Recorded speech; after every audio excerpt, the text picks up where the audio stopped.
India Seychelles museum 1, 2 కాదు దాదాపుగా 33 సంవత్సరాల కలెక్షన్ అన్నమాట ఇది. అండ్ అలాగే 18 కంట్రీస్ నుంచి కలెక్ట్ చేసినటువంటి సీషెల్స్ అన్నీ మనం ఇక్కడ ఒక ప్లేస్‌లో చూడొచ్చు. సో, దీన్ని నిర్మించింది ఎవరు? ఇది ఎక్కడ ఉంది? ఏంటి? దీనికి సంబంధించినటువంటి ఫుల్ డీటెయిల్స్ ఈ వీడియోలో మనం చూడొచ్చు. అండ్ అలాగే దాదాపుగా 40,000కు పైగా దీంట్లో మనకైతే షెల్స్ డిఫరెంట్ షెల్స్ చూడొచ్చనమాట. సో, వీడియోలోకి వెళ్ళిపోదాం ఇంకా. Hello guys, welcome back to your YouTube channel. ఈ వీడియోలో మనం ఏషియాస్ లార్జెస్ట్ సీషెల్ మ్యూజియం అయితే విజిట్ చేయబోతున్నాం అనమాట. ఇది వచ్చేసి తమిళనాడు స్టేట్ మహాబలిపురంలో ఉంటుంది. లోపలికి ఎంట్రీ అవ్వగానే మనకైతే లెఫ్ట్ సైడ్లో టికెట్ కౌంటర్ ఉంటుంది. దాంట్లో పర్ పర్సన్కి 300 ఛార్జ్ చేశారు. మొబైల్ కెమెరాకి 100 ఎక్స్ట్రా, డిఎస్ఎల్ కెమెరా అయితే 200 ఎక్స్ట్రా ఛార్జ్ చేశారు. ఈ మ్యూజియం లోపలికి వెళ్ళిన తర్వాత మనకైతే 5 బ్లాక్స్ లాగా ఉంటుందన్నమాట. సీషెల్ మ్యూజియం ఒకటి, mineral museum, dinosaur museum, fish museum, తర్వాత పర్ల్స్ మ్యూజియం. సో దీంట్లో ఫస్ట్ మనం వెళ్తున్నది వచ్చేసి షెల్ మ్యూజియం అనమాట. లోపలికి వెళ్ళి షెల్స్ అనేవి డిఫరెంట్ షెల్స్ ఎలా ఉంటాయి, అసలు ఈ మ్యూజియం మొత్తానికి ఫౌండర్ ఇవన్నీ విషయాలు నేను ఎక్స్ప్లెయిన్ చేశాను 1 by 1. ప్రతి బ్లాక్కి లోపలికి ఎంట్రీ అయిన తర్వాత మన టికెట్ అయితే వాళ్ళకి చూపించాలి. ఇక్కడ మనం చూస్తున్న టికెట్స్ ఇవి. సో ఇప్పుడు మనం వెళ్ళినది వచ్చేసి షెల్ మ్యూజియం అనమాట. ఇక్కడ మనం చూస్తున్నాం కదా డిఫరెంట్ టైప్స్ ఆఫ్, లిటరల్లీ చెప్తున్నాను కదా 40,000 ప్లస్ షెల్స్ అని అంటే జస్ట్ ఇమాజిన్. అసలు ఎంత కలెక్షన్ ఉంటే మాత్రం ఇది 40,000 ప్లస్ అంటే ఈజీ నెంబర్ కాదు కదా. ఇక్కడ మనం చూస్తున్నాం చూడండి different types of different colours, different sizes, ప్రతిదీ చిన్న దగ్గర నుంచి పెద్దది ప్రతి ఒక్కటి ఉందన్నమాట ఇక్కడ. ఇంత ప్యాషనెట్గా, ఇంత ఇంట్రెస్ట్తో దీన్ని ఎవరు ఇక్కడ స్టార్ట్ చేశారు అని అంటే రాజా మహమ్మద్ అనే పర్సన్ దీని అయితే స్టార్ట్ చేశాడు అనమాట ఇక్కడ. సో ఈ was started collecting the shells at 1979 నుంచి అతను కలెక్ట్ చేయడం స్టార్ట్ చేసిన అనమాట. సో పంబన్ రామేశ్వరం ఏరియాలో స్టార్ట్ చేశాడు అనమాట వీటి కలెక్షన్ అనేది. సో అప్పట్లో దీన్ని ఏమంటారు క్రియేట్ చేయడానికి ఏపీజే అబ్దుల్ కలాం గారు కూడా వారికి హెల్ప్ చేశారని చెప్పేసి చెప్తుంటారు. అండ్ అలాగే అక్కడి నుంచి స్టార్ట్ అయినటువంటి ఆ జర్నీ దాదాపుగా 18 కంట్రీస్ నుంచి ఈ షెల్స్ మొత్తం కలెక్ట్ చేయడానికి అతనికి 33 ఇయర్స్ పట్టిందంట.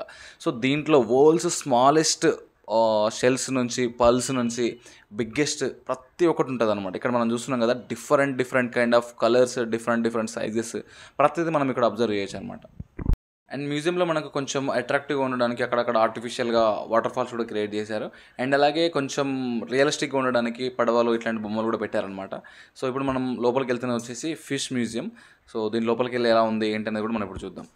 ఈ ఫిష్ మ్యూజియంకి వెళ్ళేదానికంటే ముందు మనకు పెద్ద ఆక్టోపస్ బొమ్మ ఉందన్నమాట. దాని వెనకాల షార్క్ కూడా ఉంది, అక్కడ కూడా వెళ్ళి చూపిస్తాను. సో ఇప్పుడు లోపలికి వెళ్ళి ఫిష్ మ్యూజియంలో ఎలా ఉంది ఏంటో చూడొచ్చు మనం. ఈ ఫిషింగ్ మ్యూజియం లోపలికి వెళ్ళడానికి డోర్ కూడా చాలా డిఫరెంట్గా పెట్టినాయి అనమాట. సో పడవలు నడిపేటువంటి స్టీరింగ్ ఉంటుంది చూసారా, ఆ టైప్లో ఉంటుంది ఇక్కడ. దాన్ని దాన్ని పుష్ చేసి లోపలికి వెళ్ళాలి. బాగుందన్నమాట, ఇది కొంచెం డిఫరెంట్గా.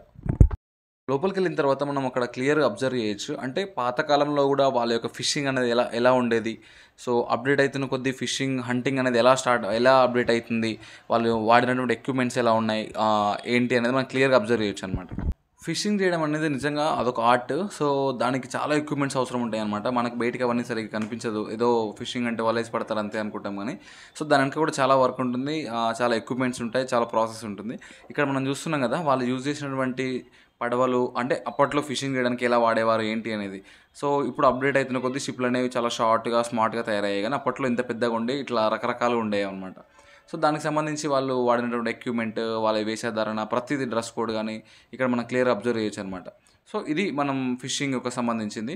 ఇక్కడ మనం చూస్తున్నాం కదా ఇవన్నీ గాలాలు అంటారు కదా, వాటికి సంబంధించినటువంటివి. సో డిఫరెంట్ ఏమంటారు టైప్స్ ఉంటాయి అనమాట ఫిషింగ్ చేసే. నుంచి బయటకు వస్తే మనకు పక్కనే ఒకటి చిన్న షార్క్ బొమ్మ ఉందన్నమాట. దీని లోపలికి వెళ్తే మనకు ఫిష్ స్పా ఉంటుంది చూసారా, చిన్న చేపలతోని లెగ్ మసాజ్ చేస్తారు, అలా ఉంటుందన్నమాట. దాంట్లో వెళ్ళి మనం చేయించుకోవచ్చు స్పా కూడా. 15 minutesకి 100 రూపీస్ ఏమో ఛార్జ్ చేశారు. నేను వెళ్ళినప్పుడు అయితే మొత్తం ఖాళీగా ఉండే అక్కడ. దాంట్లో నుండి అలాగే ముందుకెళ్తే మనకు చిన్న ఎక్వేరియంస్ లాగా ఉండి దాంట్లో రకరకాల ఫిషెస్ ఉన్నాయన్నమాట. సో అవి కూడా కొంచెం డిఫరెంట్ కలర్గా డిఫరెంట్ ఫిషెస్, ప్రతిదీ మనం అక్కడ ఎక్స్ప్లోర్ చేయొచ్చు. నెక్స్ట్ మనం వెళ్తున్న వచ్చేసి పర్ల్ మ్యూజియం. సో చూస్తున్నారు కదా దాని ఎంట్రీని చాలా గ్రాండ్గా చేశాడు, రియాలిటీ అక్కడ ఉన్నట్టుగానే దాన్ని. సో ఇక్కడ నుంచి అయితే ఎంట్రీ ఉంటుందన్నమాట. దీని లోపలికి వెళ్తే మనం లిటరల్గా చెప్తున్నాను భయ్య, మెస్మరైజ్ అయిపోయాను నేను మాత్రం ఈ పర్ల్ మ్యూజియంలో. ఎందుకంటే చాలా రకాల డిఫరెంట్ టైప్స్, డిఫరెంట్ కలర్స్ ఉన్నాయన్నమాట. సో చాలా నచ్చింది నాకైతే ఇది. అండ్ అలాగే ఇక్కడ చెప్పుకోవాల్సిన విషయం ఏంటి అని అంటే ఈ మ్యూజియం 2013లో ఓపెన్ అయింది. అప్పటి నుంచి ఇప్పటి వరకు కూడా చాలామంది విఐపీస్ దీన్ని విజిట్ చేశారంట. సో అసలు చాలా క్రేజీ ఉంది ఇది. మనం పల్స్ ఇక్కడ చూడొచ్చు ఎలా ఉందో. ఇక్కడ చూస్తున్నారు కదా రియాలిటీగా, అంటే ప్రతిదీ కూడా వాళ్ళు సీ నుంచి కలెక్ట్ చేసినటువంటి ఒరిజినల్ ఇక్కడ పెట్టారనమాట. ఇక్కడ చూస్తున్నాం కదా వరల్డ్స్ స్మాలెస్ట్ పర్ల్. పర్ల్స్ చూస్తున్నారు కదా ఎంత చిన్నగా ఉన్నాయంటే అసలు అవి చాలా దగ్గర నుంచి చూస్తే తప్ప కనిపించట్లేదు. సో వాటి దగ్గర నుంచి చాలా రేర్ యూనిక్ పర్ల్స్ కూడా మనకైతే అవైలబుల్ ఉన్నాయన్నమాట దీంట్లో. సో నిజంగా చెప్తున్నాను, ఏషియాస్లోనే పెద్దది, world's second largest pearl museum అనమాట ఇది. నాట్ ఓన్లీ పర్ల్ మ్యూజియం, ఇది షెల్ మ్యూజియం వచ్చేసి వరల్డ్స్ సెకండ్ లార్జెస్ట్ అనమాట. సో చాలా అంటే చాలా బాగుంది ఇది. ఈ పర్ల్స్లో కూడా ఇంత different types, different colours, different shapes ఉంటాయని నాకు తెలియదు భయ్య. నిజంగా వీటిని చూసిన తర్వాత ఇట్లా కూడా ఉంటాయా అని నేను చాలా రియలైజ్ అయ్యాను అనమాట. చూస్తున్నారు కదా డిఫరెంట్ కలర్స్, డిఫరెంట్ షేడ్స్, అసలు భలే ఉంది. అండ్ అలాగే మనకి ఇక్కడ షాపింగ్ చేసుకోవడానికి కూడా ఒక ప్లేస్ ఉంటుంది అనమాట. సో మనం ఏదైనా కావాలంటే కొనుక్కోవచ్చు కూడా. ఇక్కడ చూస్తున్నారు కదా ప్రతిదీ ఒరిజినల్, ఎటువంటి డూప్లికేట్ కానీ ఇది అట్లా ఏం లేదు, ప్రతిదీ ఒరిజినల్ పీసే ఇక్కడ మనకి షాపింగ్ కూడా ఉందని చెప్పాను కదా. సో మనం ఇక్కడ కొనుక్కోవచ్చు. వాళ్ళు మొత్తం హ్యాండ్మేడ్తో తయారు చేసినటువంటి షెల్స్తో చేసినటువంటి క్రియేచర్స్ ఉన్నాయన్నమాట. కాస్ట్ మాత్రం చాలా ఎక్కువ ఉంది, ఎందుకంటే అన్నీ ఒరిజినల్ కాబట్టి. సో కాస్ట్ కూడా అలాగే ఉంటుంది. ఇన్ కేస్ మనం కొనాలనుకుంటే మాత్రం చాలా కాస్ట్ అమౌంట్ పే చేయాల్సి ఉంటుంది అనమాట ఇక్కడ. బట్ చాలా అంటే చాలా బ్యూటిఫుల్గా ఉంది. అండ్ నెక్స్ట్ మనం వచ్చేసి వెళ్తున్నది డైనోసార్ ఐలాండ్. సో దీంట్లో అయితే పిల్లలు చాలా ఎంజాయ్ చేస్తారు. ఇక్కడ మనకు అన్ని ఆర్టిఫిషియల్ క్రియేట్ చేసినటువంటి డైనోసార్స్ ఉంటాయన్నమాట. సో అవేంటి అంటే కొంచెం వాటికి సౌండ్ సిస్టమ్ కూడా యాడ్ చేశారు. అంటే అవి అరుస్తున్నట్టు, ఇట్లా మూమెంట్ ఇస్తున్నట్టు, కదులుతున్నట్టు ఉంటాయి అనమాట. పిల్లలు మాత్రం చాలా బాగా ఎంజాయ్ చేస్తారు. ఈ షెల్ మ్యూజియంలో జస్ట్ మనకు మ్యూజియం లాగా అంటే ఏదో పెద్దవాళ్ళకే కాకుండా పిల్లలకు కూడా సైన్స్ పరంగా చాలా నాలెడ్జ్ అంటే గెయిన్ చేయొచ్చు అనమాట. చాలా అంటే చాలా బాగుంది. డైనోసార్ మ్యూజియం లోపలికి వెళ్ళిన తర్వాత వాటి యొక్క సౌండ్స్ ఎలా ఉంటాయో వాళ్ళు ప్లే చేసి వినిపిస్తారనమాట. సో ఒకసారి మీరు కూడా వినండి వాటి సౌండ్స్ ఎలా ఉంటాయి ఏంది అనేది.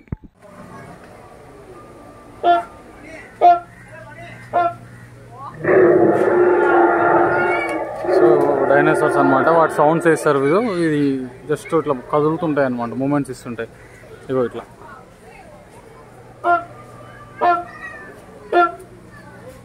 సౌండ్ వస్తుంది, అవి ఇట్లా కదులుతుంటాయి అటు ఇటు. ఇదే డైనోసార్ షో అంటే. చేతిలో ఎగ్గు కదిలిస్తుంది.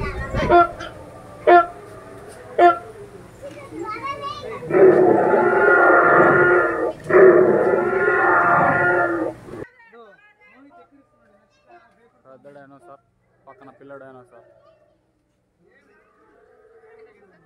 ముసలి డైనోసార్, ఇట్లా రకరకాలుగా ఉన్నాయన్నమాట.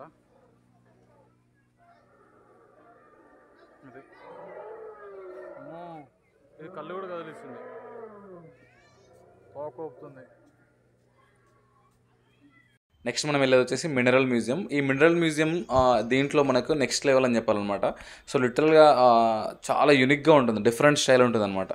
ఇలా మనం లోపలికి ఎంట్రీ ఇవ్వగానే ఫస్ట్ మనకైతే ఇక్కడ మనం చూస్తున్నాం కదా సింగపూర్ లయన్ అంటారు చూసారా, వైట్ కలర్లో భలే ఉంటుంది, అట్రాక్టివ్ ఇది. సో దీన్ని మనం దగ్గరికి వెళ్ళి చూస్తే లిటరల్గా షాక్ అవుతాం భయ్య. ఎందుకనంటే అది మొత్తం కంప్లీట్గా షెల్స్తోనే చేశారనమాట. అసలు దగ్గరికి వెళ్ళి చూసేవారు కూడా నమ్మలేం దాన్ని, భలేగా ఉంటుంది. మనం చూస్తున్న దీని హైట్ వచ్చేసి మొత్తం 22 feet అనమాట. సో దీనికి గిన్నీస్ వరల్డ్ రికార్డ్ కూడా ఉంది. ఇంత హైట్ మొత్తం షెల్స్తో చేయడం అనేది చాలా గ్రేట్ విషయం. సో గిన్నీస్ వరల్డ్ రికార్డు సాధించింది అనమాట. అండ్ మనకు ఒక్కసారి పైకి కనుక చూసుకున్నట్టయితే ఇక్కడ ఈ డిఫరెంట్ షేప్ మాత్రం అసలు చాలా అట్రాక్ట్ చేస్తుంది మనల్ని. సో కంప్లీట్ షెల్స్ అనమాట, ఇవి మొత్తం షెల్స్తో ఒక షేప్ లాగా చేసి పెట్టారు. దాని కిందే ఇక్కడ ఈ లయన్ బొమ్మ సింగపూర్లో బాగా ఫేమస్ ఇది. సో లిటరల్గా భయ్య నెక్స్ట్ లెవెల్ అంటే నెక్స్ట్ లెవెల్ ఉంటుంది. ఇక్కడ మనం చూడొచ్చు, ఇక్కడ సైడ్కి వెళ్తే మొత్తం ఇట్లా ఎగ్ షేప్లో ఉన్నాయి చూసారా, ఇవి కూడా కంప్లీట్ షెల్స్తో తయారు చేశారనమాట. మనం కావాలంటే వాటిని టచ్ చేసి కూడా చూడొచ్చు. చాలా అంటే చాలా యూనిక్గా ఉంటుంది, చాలా డిఫరెంట్గా ఉంటుంది. సో ఇది వరల్డ్ సెకండ్ లార్జెస్ట్ అని చెప్పాను కదా, అసలు వర్త్. అసలు దీంట్లోకి 400 పెట్టి వచ్చాను కదా, చాలా వర్త్ ప్లేస్ ఇది, చాలా అంటే చాలా బాగుంటుంది. అండ్ దాని పక్కనే మనకు షెల్స్ లవ్ అనమాట. ఇది కంప్లీట్గా షెల్స్తోనే చేశారు, లోపల లైటింగ్తోనే అన్నిట్లో మెరుస్తూ ఉంటాయి షెల్స్.